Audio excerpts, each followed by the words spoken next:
A very very good morning to all of you and this is your प्यारा सा channel love you chemistry and myself R K Rajput. So guys आज हम आपके लिए फिर से लेके आए हैं आपका प्यारा सा topic that is quantum theory of atom. Atom का क्वांटम थ्योरी है, quantum model of atom. Atom का जो क्वांटम मॉडल था और ये सबसे इंटरेस्टिंग मॉडल था, सच में बहुत ज़्यादा अच्छा मॉडल, बहुत ही ज़्यादा इंटरेस्टिंग मॉडल है। पढ़ेंगे, बहुत ही ज़्यादा ब्यूटी है, केमिस्ट्री का ब्यूटी है, ठीक है ना। इससे पहले हमने बोहर मॉडल वगैरह सब पढ़ लिया है, तो आज हम इसे देखने जा रहे हैं। वैसे बच्चा लोग क्या समझते हैं, स्टूडेंट्स लोग समझते हैं कि ये जो मॉडल है ये तो बहुत खतरनाक है, ठीक है ना। कुछ लोगों को तो साई को देखते ही डर लगने लगता है, तो नहीं, ऐसा कुछ नहीं है, ठीक है ना। यहाँ पे हम ज़्यादा क्वांटम के अंदर नहीं जाते, बस ये क्वांटम का थ्योरी है, बहुत ही इंपॉर्टेंट है। अगर आपको लगता है कि ये बहुत ही खतरनाक चीज है तो भाई ये लेक्चर भी बहुत ही खतरनाक है, ठीक है ना। आज आपका जो डाउट है वो क्लियर हो जाएगा, ठीक है ना। तो चलो स्टार्ट करते हैं आपका प्यारा सा topic that is quantum model of atom और क्वांटम थ्योरी ऑफ एटम। अभी बजे हैं रात के 4 और हम स्टार्ट करने जा रहे हैं आपका बहुत ही प्यारा सा topic quantum theory of atom. So बहुत ही इंपॉर्टेंट टॉपिक है, तो प्लीज लाइक करो, शेयर करो, सब्सक्राइब करो, ठीक है ना। और ये तो आप कह सकते हो जो लाइफ साइंस का जो गेट का एग्जाम है उसके लिए तो काफी इंपॉर्टेंट है, बल्कि जो आपके 11th 12th और IIT JEE नीट और जैम वगैरह के उनके लिए भी वो काफी इंपॉर्टेंट है। और बाकी सभी जो आपके एग्जाम्स होते रहते हैं असिस्टेंट प्रोफेसर वगैरह के, तो उनके लिए तो जो यूनिवर्सिटीज में असिस्टेंट प्रोफेसर होते हैं, जो लोकल यूनिवर्सिटी में उनकी जो और जो MSc के जो एंट्रेंस एग्जाम होते हैं उन DU वगैरह के लिए, बाकी सब के लिए, उनके लिए काफी इंपॉर्टेंट चीज है। तो काफी ध्यान से आपको पढ़ना होगा। Okay, so let us start. किसने दिया था ये? पहले मॉडल की बात करते हैं कि इस मॉडल को किसने डिजाइन किया था। तो वो थे आपके श्रोडिंगर।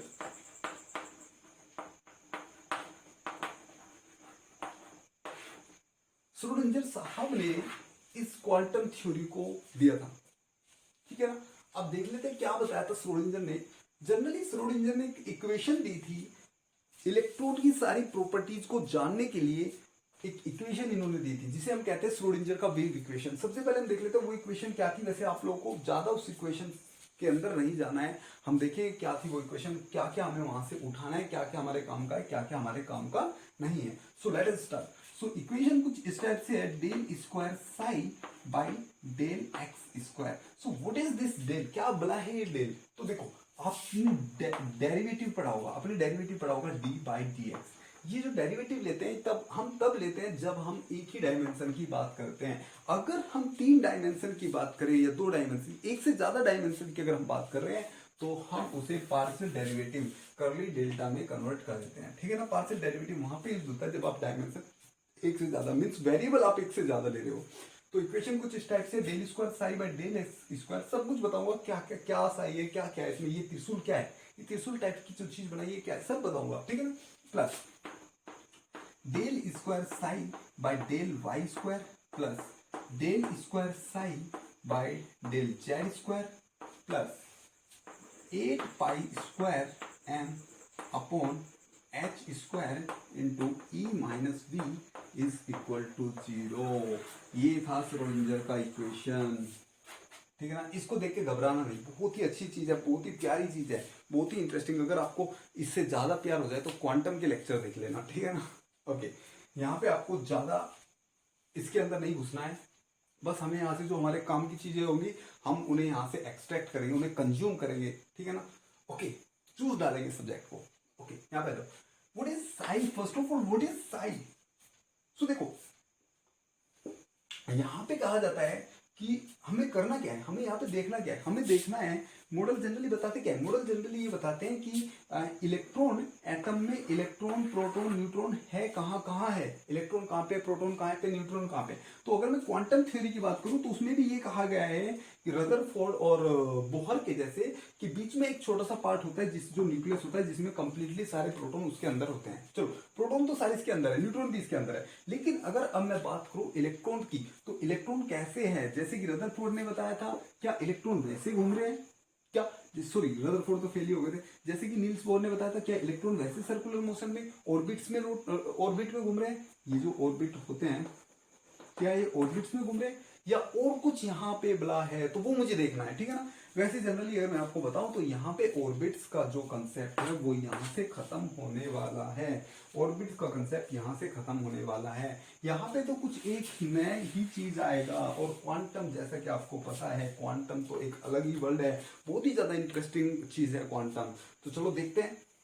देखो क्या बोला कि यहाँ पे एक न्यूक्लियस होगा जिसमें टोटल पॉजिटिव चार्ज न्यूक्लियस के अंदर, टोटल एटम का मास न्यूक्लियस के अंदर होगा। अब जो इसके बाहर जो इलेक्ट्रॉन होंगे, जैसा कि नील्स बोहर ने बताया था कि इलेक्ट्रॉन सर्कुलर मोशन करेंगे, इस टाइप से सर्कुलर कुछ ऑर्बिट्स होंगे, उनमें इलेक्ट्रॉन रोटेट करेंगे। ऐसा नहीं है, क्योंकि यहाँ पे जो श्रोडिंगर ने जो ये मॉडल दिया था, इस मॉडल में, इस मॉडल को डी ब्रोगली जो आपका जो डी ब्रोगली डुअल नेचर था उसे ध्यान में रखते हुए, और जो हाइजेनबर्ग अनसर्टेनिटी प्रिंसिपल था उसे ध्यान में रखते हुए इसे डिजाइन किया गया है। तो डी ब्रोगली में क्या था कि उस पार्टिकल का जो इलेक्ट्रॉन है उसका नेचर किसका है, वेव नेचर भी है और पार्टिकल नेचर भी है। तो यहाँ पे उसे पार्टिकल नेचर ना मान के उसे वेव नेचर मान के यहाँ पे इस मॉडल को दिया गया है। तो जनरली क्या कहा गया है कि अगर आपका ये न्यूक्लियस है, let's say this is your nucleus, this is your nucleus, अगर ये न्यूक्लियस है तो इस न्यूक्लियस के चारों ओर जो इलेक्ट्रॉन घूमेगा वो एक 3 डायमेंशन स्पेस में घूमेगा। वो ऐसे भी मोशन करेगा, वो ऐसे भी मोशन करेगा, वो ऐसे भी मोशन करेगा, वो ऐसे भी मोशन करेगा, और वो ऐसे भी मोशन करेगा। मीन्स वो 3 डायमेंशन में मोशन करने वाला है। सो मैं अगर जब जहां पे मैं वहां कहता था कि वहां पे मोशन सर्कुलर होती है, तो यहाँ पे मोशन इस डायरेक्शन में भी हो सकते हैं, मोशन इस डायरेक्शन में भी हो सकते हैं, मोशन इस डायरेक्शन में भी हो सकती है, मोशन इस डायरेक्शन में भी हो सकती है, मोशन ऐसे भी हो सकती है, मोशन ऐसे भी हो सकती है, ऐसे भी हो सकती है, ऐसे भी हो सकती है, ऐसे भी हो सकती है, और ऐसे भी हो सकती है। मीन्स मोशन क्या होगा, एक 3 डायमेंशन स्पेस में इस टाइप से मोशन होगा, 3 डायमेंशन स्पेस में मोशन होगा। तो आप लोगों को कुछ अभी थोड़ा समझ में आ रहा होगा कि कैसे होना चाहिए, ठीक है ना। चलो और अभी इसके अंदर जाएंगे, वहां पे देखेंगे। उससे पहले हम यहाँ पे आ जाते हैं। यहाँ पे ये एक्स वाई जेड क्या है, एक्स वाई जेड जनरली यहाँ पे वेरिएबल्स है, क्योंकि यहाँ पे हम एक 3 डायमेंशन स्पेस ले रहे हैं, तो तीनों एक्सिस ले रहे हैं, एक्स वाई और जेड। इसीलिए मैंने कहा था हम यहाँ पे कर्ली डेल्टा लेंगे, क्योंकि यहाँ पे 3 डायमेंशन है। उससे आगे चलते हैं। Okay, what is this side, this is very important thing, this is very important thing. What is this psi? So psi is called as wave function, wave function. And what is this wave function? क्या है wave function? What is this so called wave function? So this wave function is nothing but this wave function has the total knowledge, or you can say total क्या कहें हम यहाँ पे, हाँ, कि इसके पास जो आपका पार्टिकल का जो टोटल प्रोबेबिलिटी है, उन सभी प्रोबेबिलिटी का जो टोटल डेटा है, मींस इसका जो आपका जो इलेक्ट्रॉन है, उस इलेक्ट्रॉन की जितनी भी प्रॉपर्टीज है, उन सब का जो डेटा है वो किसके पास है, साई के पास है। Means Sai is nothing but the power house of that particle. Means अगर आपको पार्टिकल का कुछ भी छोटे से छोटा चीज आपको जानना है, कोई भी प्रॉपर्टी आपको जानना है, कहाँ पे वो है, क्या उसका, कहाँ पे उसकी डेंसिटी है, जो कुछ भी हम देखेंगे, जो भी उसकी प्रॉपर्टी है वो कौन बताएगा, वो किससे पता लगेगी, साई से पता लगेगी। यानी कि साई को सब पता है, सारा डेटा साई के पास है उनका। Sai is the power house. पर मैं एक बात तो कहता हूं कि साई का यहाँ पे कोई भी फिजिकल सिग्निफिकेंस नहीं है, कोई भी फिजिकल सिग्निफिकेंस नहीं है। अभी तो मैं एक साइड कह रहा हूँ कि बहुत इंपॉर्टेंट चीज है, इसमें सारा प्रॉपर्टी है, दूसरे साइड कह रहा हूँ मैं कि इसका कोई फिजिकल सिग्निफिकेंस नहीं है। तो बात क्या है, साई का कोई फिजिकल सिग्निफिकेंस नहीं है, but psi square is most important, and this psi square is known as probability density. क्या ये, प्रोबेबिलिटी डेंसिटी। मींस साई से ही आ रहा है, psi square, and psi square is most important. The physical significance is of psi square. Means psi square ही बताता है कि पार्टिकल के पाए जाने की प्रोबेबिलिटी सबसे ज्यादा कहाँ पे है। तो this is most important, this is not important. हमारा जो फोकस रहेगा कंप्लीटली इसके ऊपर रहेगा, क्योंकि यही बताएगा कि पार्टिकल कहाँ पे सबसे ज्यादा पाया जाने वाला है। समझ आ रहा है? ओके, जब इसे ये इक्वेशन क्या है, अगर आप इस इक्वेशन को सोल्व करोगे तो सोल्व करने पे आपको यहाँ से दो चीज मिलेगी, एक तो साई मिलेगी जिसकी हेल्प से मैं साई स्क्वायर कैलकुलेट कर सकता हूँ, दूसरा यहाँ से एनर्जीज आपको मिलेगी। तो आपको एनर्जी लेवल्स पता लगेंगे पार्टिकल के, तो आपको उससे बहुत हेल्प मिलने वाली है। Means this equation is most important. और वहां से 3 नंबर्स और मुझे मिलेंगे, उन नंबर को हम कहेंगे क्वांटम नंबर। क्या कहेंगे? Quantum number. अभी थोड़ी देर बाद में हम क्वांटम नंबर पे आने वाले हैं, काफी इंपॉर्टेंट चीज है। उससे पहले हम इस साई स्क्वायर को देख लेते हैं। आपके समझ में यहां तक? ओके।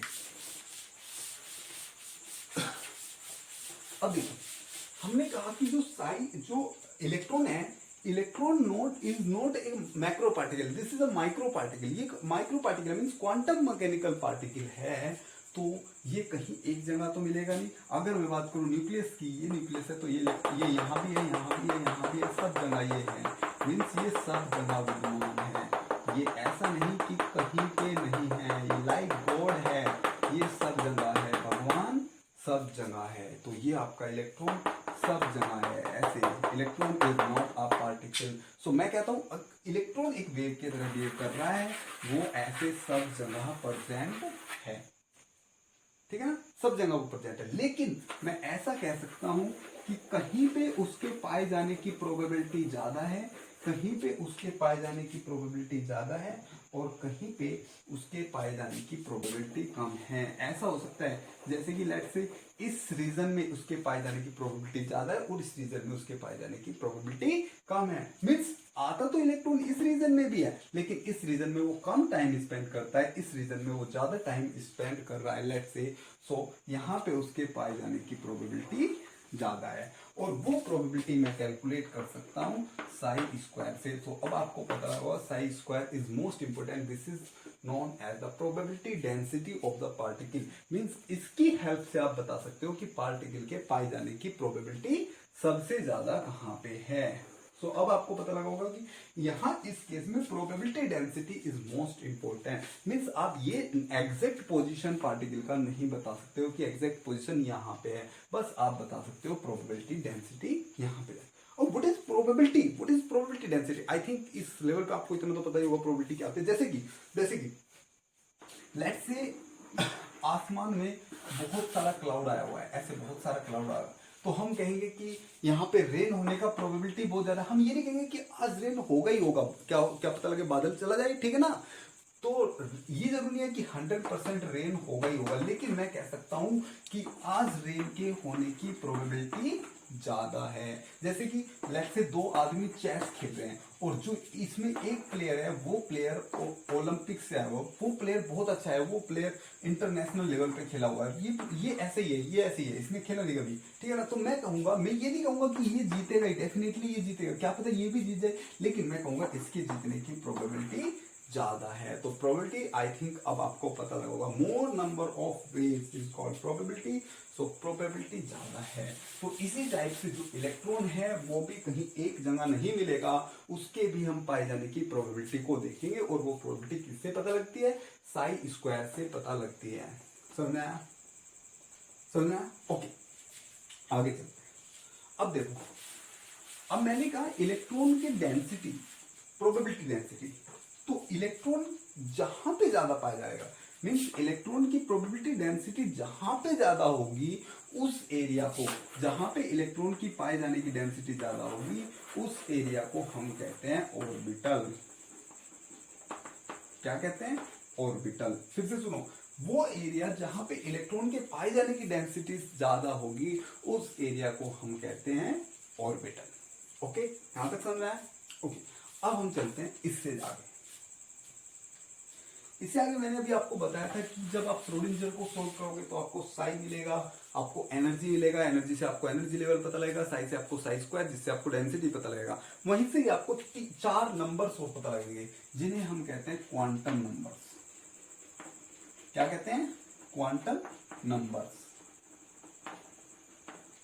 अब हम देख लेते हैं what are these quantum numbers. क्या बला है ये क्वांटम नंबर? क्या है ये क्वांटम नंबर? क्या करना है हमें इस क्वांटम नंबर से?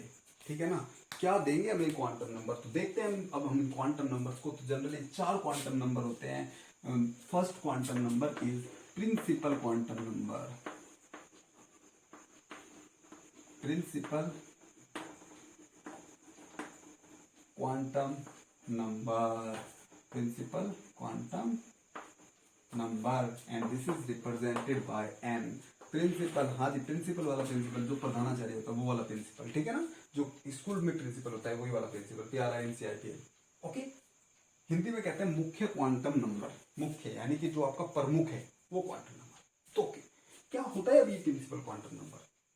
तो देखो, सबसे पहले मैं अगर आपको कहूं कि क्वांटम नंबर क्या है, उस बारे में हम थोड़ा सोचे, थोड़ा विचार विमर्श करें और देखें कि क्या होते हैं क्वांटम नंबर और क्या जरूरत पड़ी हमें क्वांटम नंबर की, क्यों हम क्वांटम नंबर पढ़ रहे हैं। तो उसके लिए मैं सिंपल सा एग्जाम्पल दिया करता हूँ, जो हम पढ़ते हुए आ रहे हैं 11th 12th से। बहुत ही सिंपल सा एग्जाम्पल है ये कि लेट्स से कोई एक आदमी है Ramu. Ramu is a man, Ramu is a gentleman. Okay, Ramu ने पार्सल मंगाया। क्या मंगाया रामू ने? पार्सल, अमेजोन से। अमेजोन से रामू ने पार्सल मंगाया। तो रामू तक ये पार्सल आने के लिए क्या क्या, जो आपका डिलीवरी बॉय है, क्या क्या उसे पता होना चाहिए। या लेट्स से रामू की कोई कहीं से चिट्ठी आ रही है भारतीय डाक द्वारा, भारतीय डाक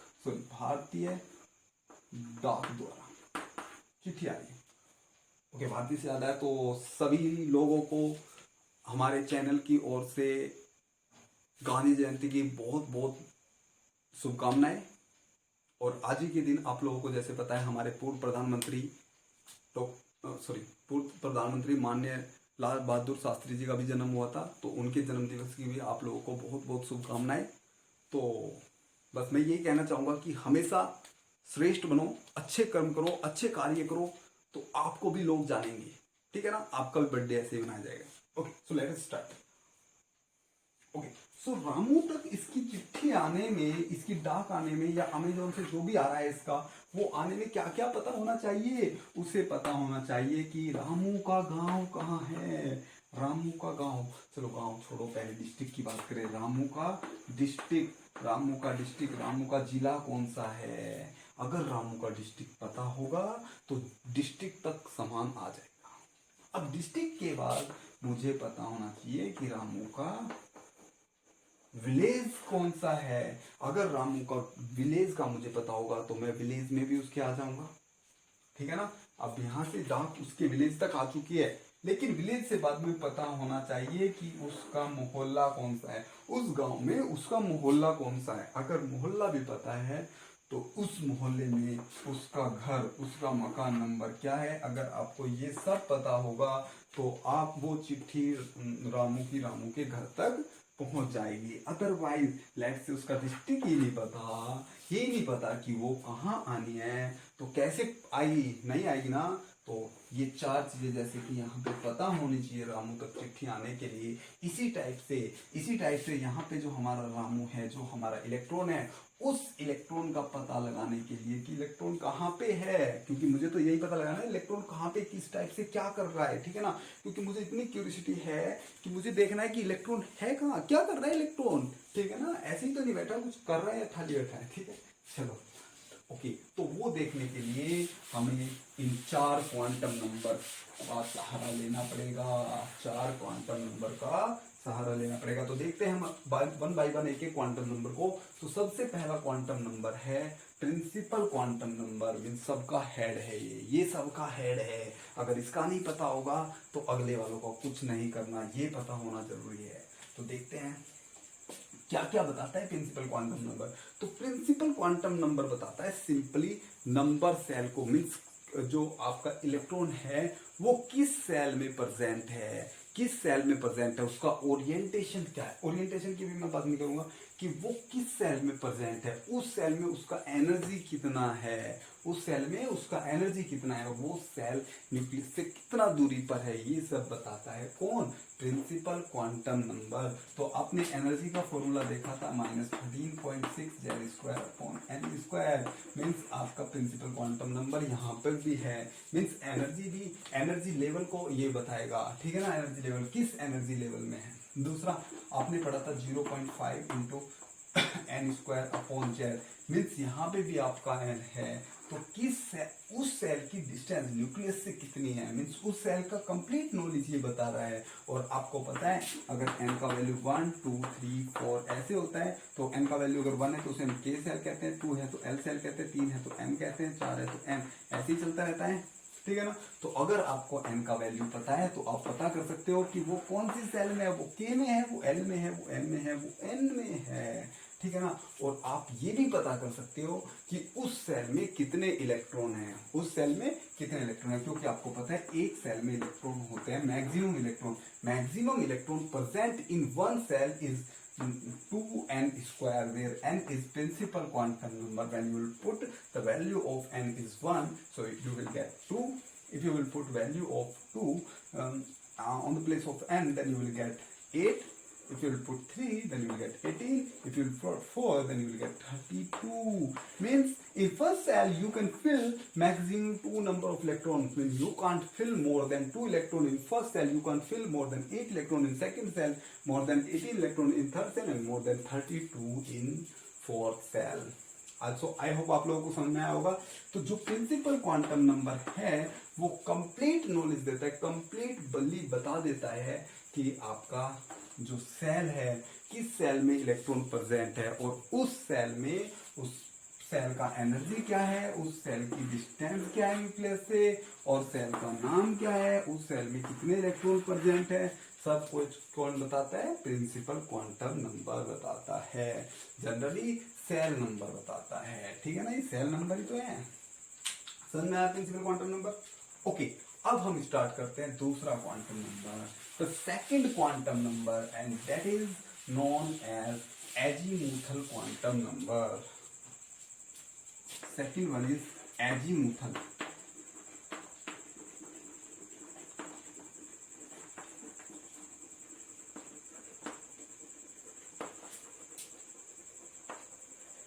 Azimuthal quantum number, and this quantum number is represented by small l.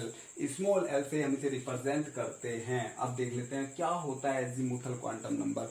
तो अब आपको ये पता लग गया कि इलेक्ट्रॉन किस सेल में, अब आपको ये पता लग गया है। अब उससे बाद में आता है एजीमुथल क्वांटम नंबर। ऐसे ही जो सेल्स होती है उन सेल्स के अंदर होते हैं सब सेल्स के अंदर क्या होते हैं, सब सेल्स। तो एजीमुथल क्वांटम नंबर बताता है कि उस फलाना सेल में, उस ढिमकाना सेल में, यानी कि जो आपका वो सेल है उस सेल में इलेक्ट्रॉन उस सेल की किस सब सेल में है। तो जो सेल्स होती है उस सेल के अंदर होते हैं सब सेल। तो वो जो सेल एन ने बताई थी उस सेल के अंदर तो हम चले गए, लेकिन उस सेल के अंदर जो बहुत सारी जो सब सेल है उसमें से किस सब सेल के अंदर वो है, वो बताएगा एजीमुथल क्वांटम नंबर। तो समझ में आया होगा। अभी हम जिले के अंदर ढूंढ रहे हैं कौन से गांव में है, तो गांव को कौन बताएगा, एजीमुथल क्वांटम नंबर।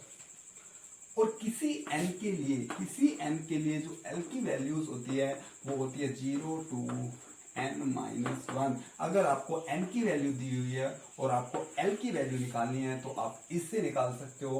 l की वैल्यू n के लिए होती है 0 to n-1। Let's say n की वैल्यू दी हुई है 1, तो n-1 कितना होगा, 0 होगा, और 0 to 0 मीन्स आपका l का एक ही वैल्यू होगा, दैट इज 0। अगर n इज इक्वल टू 2 है तो l की वैल्यू क्या होगी, n-1 is 1 and this is 0, 0 1 होगा।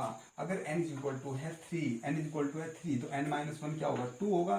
तो 0 to 2 इज नथिंग बट 0 1 2। तो ये होगी तीन वैल्यूज l की। अगर n is equal to let's say 5 है तो 0 to 4 होगा, तो 0 होगा, 1 होगा, 2 होगा, 3 होगा, 4 होगा। तो ये वैल्यूज होगी l की। आई होप आप लोगों को अच्छे समझ में आ रहा होगा। तो n के लिए आप l की वैल्यूज कैलकुलेट कर सकते हो। समझ में आया जी, समझ में आया। ओके, अब हम सब सेल्स को देख लेते हैं। उन सेल के अंदर सब सेल को अब हम देख लेते हैं। क्या देख लेते हैं, सब सेल को देख लेते हैं। देखो हमने सबसे पहले कहा था अगर n की वैल्यू 1 है, 2 है, 3 है, 4 है, अगर n की वैल्यू 1 है तो इसे हम k सेल कहते हैं, इसे l कहते हैं, इसे m कहते हैं, इसे n कहते हैं, ऐसे हम सेल्स कहते हैं। ओके, समझ में आ रहा है। ओके, अब इन सेल्स के अंदर कुछ सब सेल होते हैं। क्या होती है? सब सेल होती है। उन सब सेल को हम देख लेते हैं। उन सब सेल को हम देख लेते हैं। इसे अभी मैं बाद में लिखूंगा, तो उन सब सेल्स को हम देख लेते हैं। जैसे कि अगर L की वैल्यू 0 है, 1 है, 2 है, 3 है, इनके लिए देखते हैं। अगर L की वैल्यू 0 है, अगर L की वैल्यू 0 है तो उसके लिए जो सब सेल होती है वो होती है S सब सेल। कौन सा सब सेल? S सब सेल। अगर 1 है तो उसके लिए सब सेल होती है P, 2 है तो उसके लिए सब सेल होती है D, 3 है तो उसके लिए सब सेल होती है F। आपके पास ये 4 सब सेल होते हैं S, P, D, F। अगर L की वैल्यू 0 है तो S सब सेल, 1 है तो P सब सेल, 2 है तो D सब सेल और 3 है तो F सब सेल। यहां तक आप लोगों को समझ में आया? अब L आपको बता देगा कि वो कौन सी सब सेल में प्रेजेंट है। समझ में आया? ठीक है ना? Okay, let's move further. आगे चलते हैं और बाद में फिर हम यहाँ पे फिर से आएंगे, फिर आपको देखेंगे हम, बाद में आते हैं यहाँ पे। अब हम तीसरे पे चलते हैं। The third is known as magnetic quantum number. Magnetic quantum number, and this is represented by small m. This is represented by small m. Okay, अब हमें पता लग गया हम सेल के अंदर आ गए। एटम के अंदर जो सेल थी उसके अंदर जो सब सेल है, अब हम सब सेल के अंदर आ गए। मीन्स अभी हमें जो हमारा डिस्ट्रिक्ट था उसके अंदर गांव का पता लग गया। अब लेकिन उस गांव के अंदर हमें पता होना चाहिए कि जो रामू है वो कौन से मोहल्ले में रहता है। तो अभी हम लेने वाले हैं सारा मैग्नेटिक क्वांटम नंबर का। मैग्नेटिक क्वांटम नंबर क्या बताता है कि जो आपका इलेक्ट्रॉन है वो सब सेल के किस ऑर्बिटल में है, किस ऑर्बिटल में है। वो आप थोड़ा फ्लैशबैक में जाओ ऑर्बिटल। अभी मैंने आपको बताया था क्लास के स्टार्टिंग में क्या होता है ऑर्बिटल। ऑर्बिटल आई थिंक इससे पहले वाली क्लास में बताया था। ऑर्बिटल क्या होता है? ऑर्बिटल होता है जी, इसी क्लास में बताया था। ऑर्बिटल न्यूक्लियस के चारों ओर वो स्थान होता है जहां पे इलेक्ट्रॉन के पाए जाने की प्रोबेबिलिटी मैक्सिमम होती है। जहां पे इलेक्ट्रॉन के पाए जाने की प्रोबेबिलिटी मैक्सिमम होती है दैट इज कॉल्ड ऑर्बिटल। तो सेल की, तो पहले सेल के अंदर होते हैं सब सेल, सब सेल के अंदर होते हैं ऑर्बिटल। ऑर्बिटल के बारे में कौन बताता है? Magnetic movement. तो चलो मैग्नेटिक मूवमेंट में आ जाते हैं। अब ये बता देगा कि वो कौन से ऑर्बिटल में है। तो देखो, अगर मैं बात करूं L के लिए जो M की वैल्यूज होती है वो होती है -L2 प्लस L। क्या होती है? -L2 plus L। लेट से M की वैल्यू है 4। M की वैल्यू कितना है? 4 है। लेट से M का वैल्यू 4 है तो L का वैल्यू होगा -4 plus 4 and that is -4 -3 -2 -1 0 1 2 3 4। Okay, let's say m का वैल्यू है 2 तो l का वैल्यू क्या होगा? l का वैल्यू है लेट्स से 2, l का वैल्यू है 2 और अगर l का वैल्यू है 2 तो m का वैल्यू क्या होगा? -2 से +2 दैट इज -2 -1 0 +1 +2। तो ऐसे l के लिए m की वैल्यूज निकाल लोगे। समझ में आया? l के लिए आप क्या निकालोगे? m की वैल्यूज निकाल लेते हैं। अब देखते हैं ऑर्बिटल्स। क्या देखते हैं? ऑर्बिटल्स को हम देखते हैं अच्छे से। ऑर्बिटल्स को देखते हैं, ध्यान से देखना। अब आपने कहा था जो आपके ऑर्बिटल होते हैं S, P, D, F। तो ये ऑर्बिटल्स होते हैं।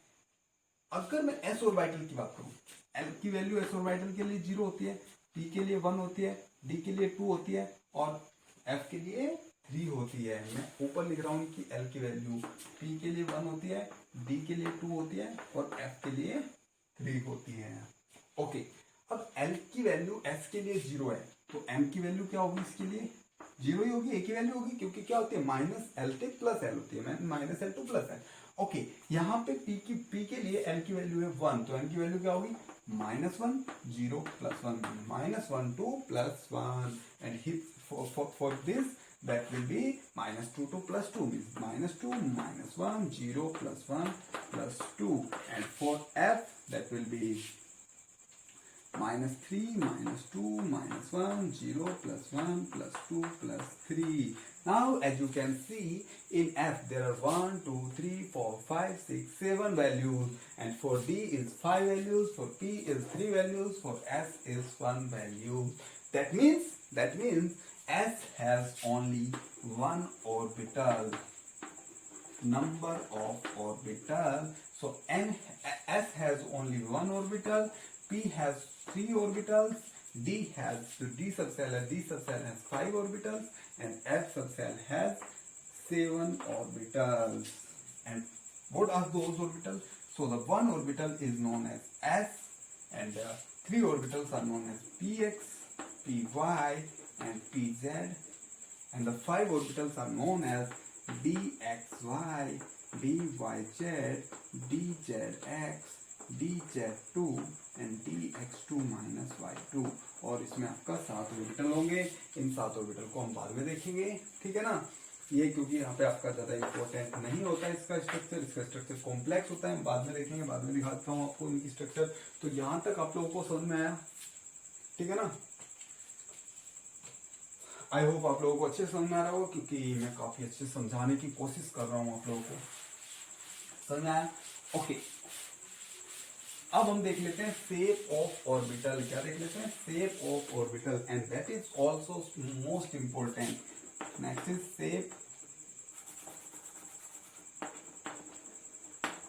Shape of orbital. So now there are, let's see, so first s orbital. So the shape of s orbital is spherical. The shape of s orbital is spherical like a ball. So s orbital होता है ball के जैसा, बिल्कुल spherical shape होगी इस type से, ये होगा s orbital, spherical होगा। दूसरा आता है p orbital। कौन आता है? p orbital। p orbital की जो शेप होती है वो होती है डम्बल्ड। कैसी शेप होती है? डम्बल शेप होती है। p orbital की कैसी शेप होती है? डम्बल्ड, ऐसे। अगर लेट से मैं बात कर रहा हूँ px की, और ये x एक्सिस है, ये y एक्सिस है, तो ये होगा px। मैं बात करूंगा y की, तो ये y एक्सिस है, ये x एक्सिस है, तो ये होगा py। मैं अगर बात करूँ pz की, तो लेट से ये है z एक्सिस, तो ये होगा pz। तो ये होंगे ऑर्बिटल्स। और यहाँ पे ध्यान से देखो, यहाँ पे ध्यान से देखो, जो यहाँ पे ये लोब्स है इन्हें कहते हैं लोब्स। एक लोब्स ये, एक दूसरी लोब ये, एक लोब ये, और दूसरी लोब ये है लोब्स। ये है आपकी लोब्स। और लोब्स जो यहाँ पे होती है वो बताती है इलेक्ट्रॉन डेंसिटी को। इन लोब्स में अगर मैं बात करूँ तो इस रीजन में सबसे ज्यादा इलेक्ट्रॉन है, इसमें इलेक्ट्रॉन इस रीजन में है, ये इलेक्ट्रॉन डेंसिटी को बताता है। बीच में जहाँ पे आपका ओनली कुछ नहीं, ये पॉइंट टाइप से ये आपका न्यूक्लियस है, तो यहाँ पे इलेक्ट्रॉन डेंसिटी बहुत ही कम होती है। इलेक्ट्रॉन डेंसिटी यहाँ पे ना के बराबर होती है, तो उसे हम कहते हैं नोड, जहाँ पे इलेक्ट्रॉन डेंसिटी ना के बराबर हो। तो यहाँ पे भी नोड है, यहाँ पे भी एक नोड है, यहाँ पे भी एक नोड है। ऐसे ही अगर आप एस ऑर्बिटल में चलो, तो एस ऑर्बिटल में आप देख लो ये सब जगह इलेक्ट्रॉन डेंसिटी है। मीन्स एस ऑर्बिटल में कोई भी नोड एग्जिस्ट नहीं करता। एस ऑर्बिटल में कोई भी नोड एग्जिस्ट नहीं करता। समझ में आया?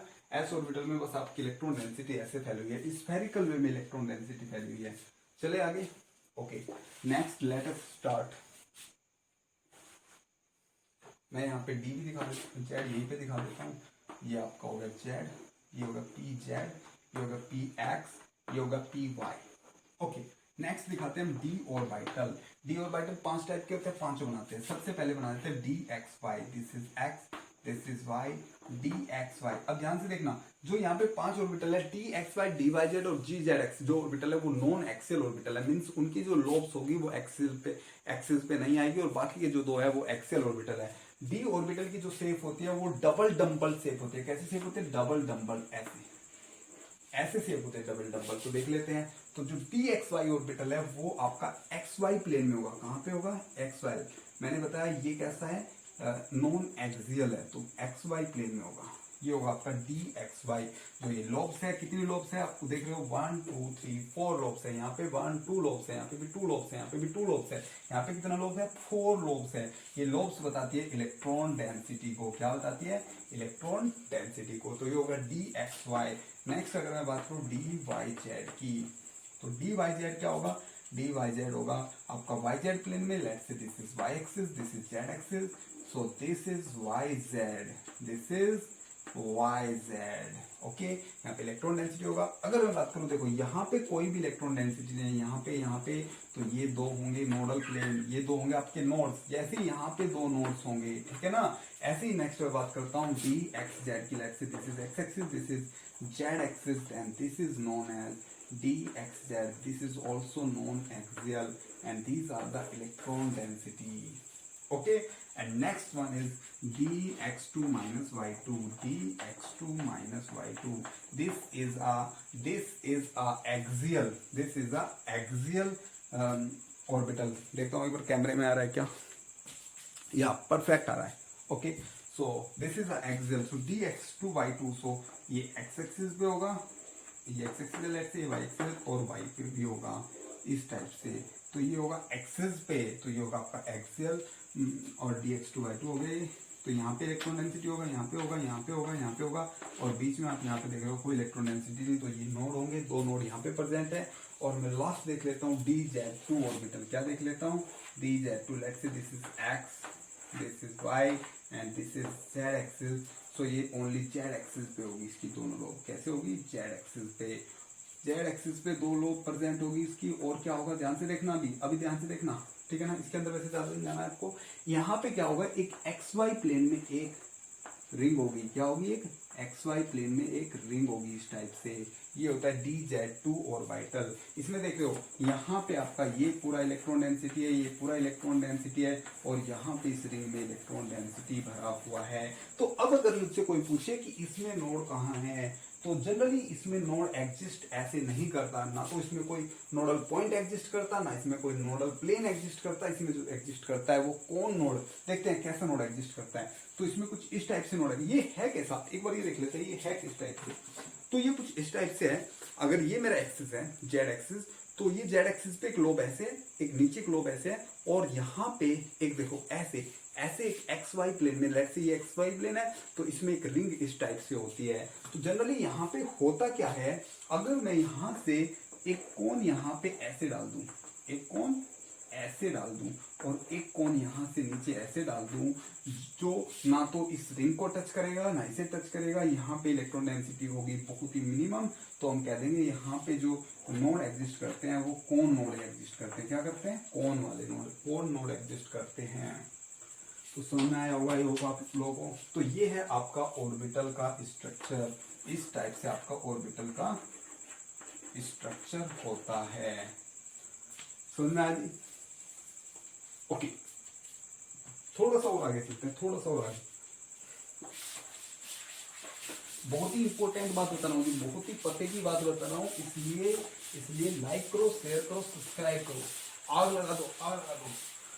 उस बटन को, जो लाइक का बटन है उसे फोड़ डालो जी, फोड़ डालो लाइक के बटन को. ओके, आगे चलो. अब ध्यान से रखना, जो एक ऑर्बिटल होता है, एक ऑर्बिटल, ओनली एक ऑर्बिटल की बात कर रहा हूं. एक ऑर्बिटल में मैक्सिमम 2 इलेक्ट्रॉन आ सकते हैं. कितने इलेक्ट्रॉन आ सकते हैं? 2 इलेक्ट्रॉन. तो देखो मैंने कहा जो s ऑर्बिटल होता है, s p d f, जो s सब सेल है उसमें ओनली एक ऑर्बिटल होता है. कितना ऑर्बिटल होता है? एक. तो इसमें मैक्सिमम, मैं यहाँ पे लिखता हूँ मैक्सिमम इलेक्ट्रॉन्स. तो इसमें मैक्सिमम 2 इलेक्ट्रॉन आ सकते हैं. p में 3 ऑर्बिटल होते हैं, तो इसमें मैक्सिमम 2 3 जा 6 इलेक्ट्रॉन आ सकते हैं. इसमें 5 ऑर्बिटल्स होते हैं, तो 5 2 जा 10 इलेक्ट्रॉन आ सकते हैं. इसमें 7 ऑर्बिटल होते हैं, तो 7 2 जा 14 इलेक्ट्रॉन, 7 2 जा 14 इलेक्ट्रॉन. इसमें मैक्सिमम 7, कम तो कितने भी आ सकते हैं देखेंगे वैसे आगे. इसमें मैक्सिमम 10, इसमें मैक्सिमम 6, और इसमें मैक्सिमम 2 इलेक्ट्रॉन्स आ सकते हैं. समझ में आया? समझ में आया? समझ में आया भाई? चलो आगे चलते हैं. समझ में आया तो हम आगे चलते हैं, थोड़ा सा और आगे मूव करते हैं. और काफी इंपॉर्टेंट चीज है, ध्यान से देखना. मैं कह रहा हूं अगर n की वैल्यू 1 है, 2 है, 3 है, 4 है, तो इसे कहेंगे हम, बोलो, K L M N. ये सब क्या है? सेल्स है. और मैं बात करता हूँ सेल्स, ये सब सेल्स होगी. अब अगर मैं बात करूँ ऑर्बिटल्स की, लेट से L का वैल्यू क्या है? L का वैल्यू आपका बाद में देखते हैं, यहाँ रख समझा. ओके, अब जो पहली सेल होती है आपको पता है फ्रॉम 2n² फॉर्मूले से आपको पता है पहली सेल में मैक्सिमम 2 इलेक्ट्रॉन आ सकते हैं, दूसरी सेल में 8 इलेक्ट्रॉन आ सकते हैं. हमने देखा था ना स्टार्टिंग में, इसमें मैक्सिमम 18 इलेक्ट्रॉन आ सकते हैं, इसमें मैक्सिमम 32